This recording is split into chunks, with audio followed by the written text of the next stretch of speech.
All right, so then let's answer the questions of the quiz about the section 1 and 2, chapter 2.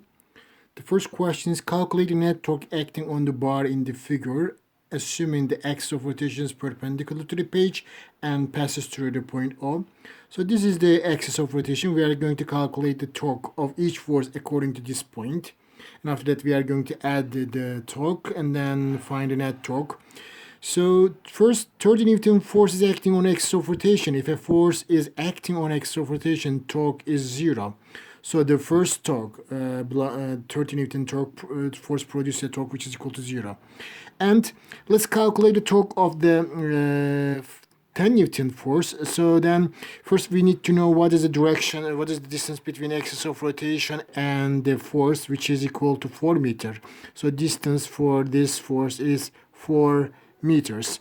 And the angle between the distance line and the force line, it is given as 23 degrees. And after that, let's check if the rotation is clockwise or counterclockwise. Fix it in the direction from the axis of rotation and push it in the direction of the force. So then the pan is rotating clockwise, so which means so it is going to be negative.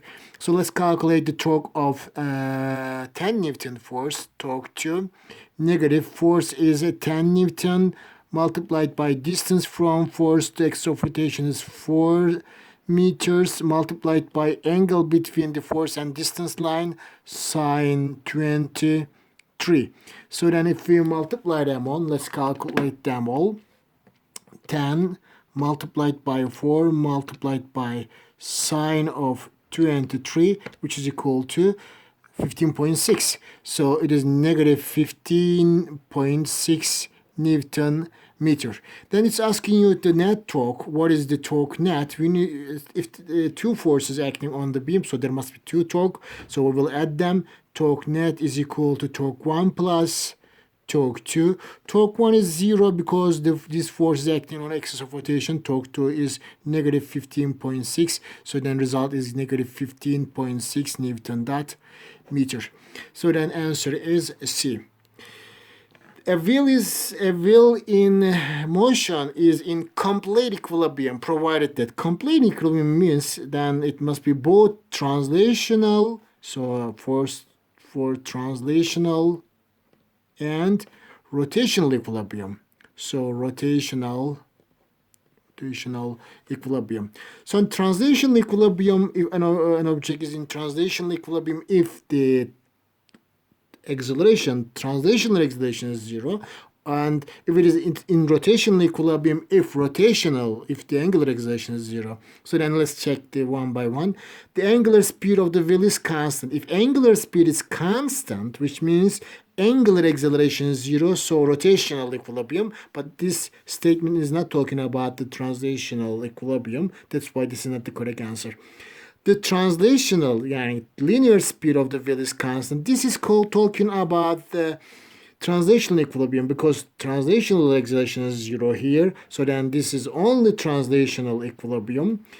Both translational and angular speed of the wheel is constant, which means, yes, if the translational speed is constant, which means translational acceleration is 0, translational equilibrium. If angular speed is constant, angular acceleration is 0, so rotational equilibrium, answer is C. And a man of weight 800 Newton stands on a light board of 4 meter length, 4 meter, that is fixed on two supports at its extremities. So we are going to locate a light board. Light board means, it has no weight. And there are two supports. One support is here, another one is here. And this light board is 4 meter long. It's given in the question.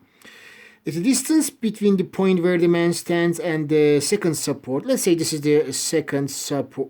This is the first support on the right. This is the second support. And the man is 1.5 meter from the second support. So let's locate the man here. So it is... this distance is 1.5 meters from the second support. The man stands, the second, where the man stands from the second support 1.5 meter. So then I'm going to locate the man here with a weight which is equal to 800 Newton.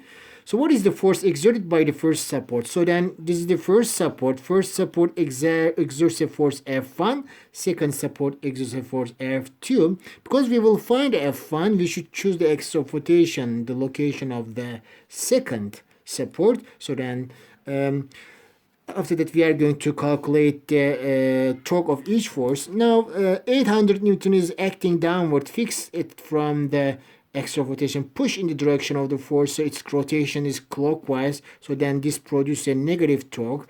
Let's calculate this torque. Negative 800 multiplied by, from force to axis of rotation, distance is 1.5 meter. So it's going to be, let's multiply 800 times 1.5. It's equal to 1000, which is equal to, negative 1200 Newton dot meter. But F1, the first support, produces a torque which is in the direction counterclockwise. That's why this produces a positive torque. Let's calculate this torque. So torque is positive F1 times distance from force to axis of rotation is 4 meter. It's the length of the beam. So this is the second. And then F2 produces zero torque because it's acting on the axis of rotation. After that, we are going to add them all, and then resultant torque will be equal to 0.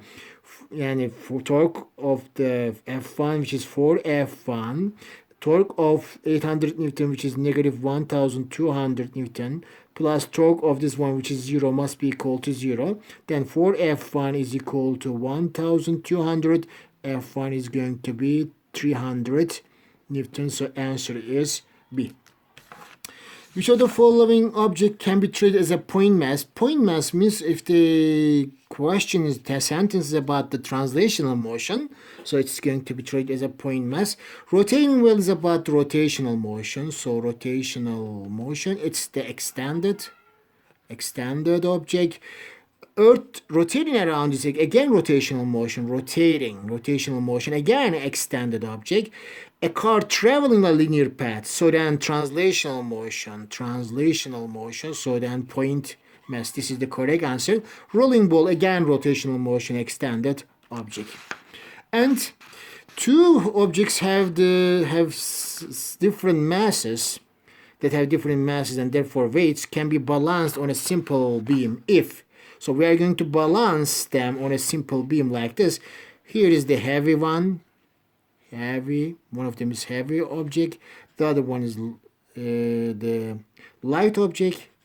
So then, how can you balance them? So the pivot is located closer to heavy object. Pivot is located closer to light object. Pivot is located in the middle. No, it's going to be closer to the heavy object. If you put the pivot closer to the heavy object, you can support this object. And question number 6, the center of mass. Okay, question number 6, the center of mass of an object thrown into air moves along. So then this is the always follows parabolic path. It's a parabol, so then parabolic path of a projectile. Question number 7, the board stays in equilibrium if the pivot is located at point B. When if we support distance from B, question says that it is in equilibrium, it is balanced. At which of the positions indicated in the figure should the supporting pivot be located to produce a net negative torque? To know that which force produces negative torque according to this point, let's get this first. So then if we fix the beam, push 150 Newton the direction of the 100 Newton depends, so it's clockwise rotation. So which means this produces negative torque. 150 Newton produces negative torque. 50 Newton produces positive torque. So then, because it is balanced, force produced by torque produced by 150 Newton and then torque produced by 50 Newton are equal in magnitude, so that it's balanced. To make negative torque, because you are not able to change the force, you are going to change the distance. You should make the distance of 150 Newton is longer. If you make it longer, so then you should take the pivot C or D.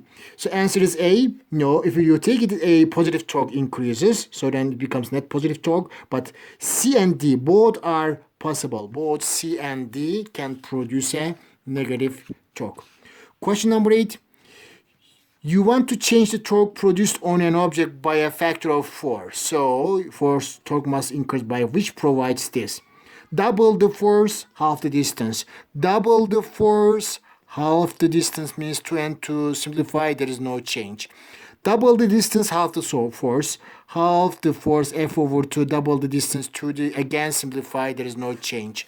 Double the distance, double the force. Double the force, double the distance. 2 times 2, which is equal to 4ft. As you see, torque doubled. This is the correct answer.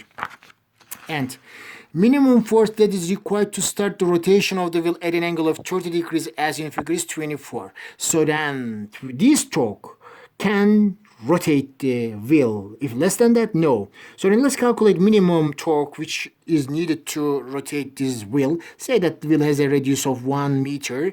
So then force times distance times sine theta is the equation. Force is given as 24. Distances, I gave that distance as 1.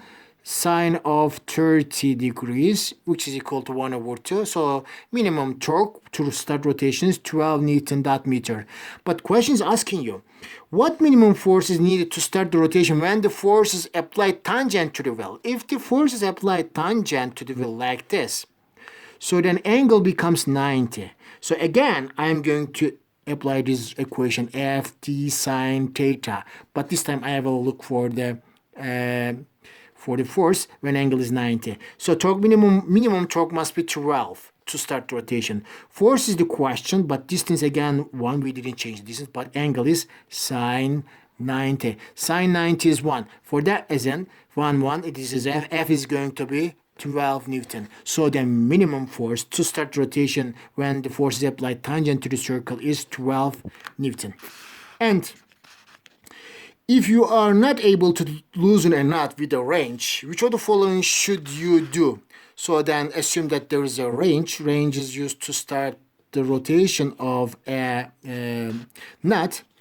So you are going to apply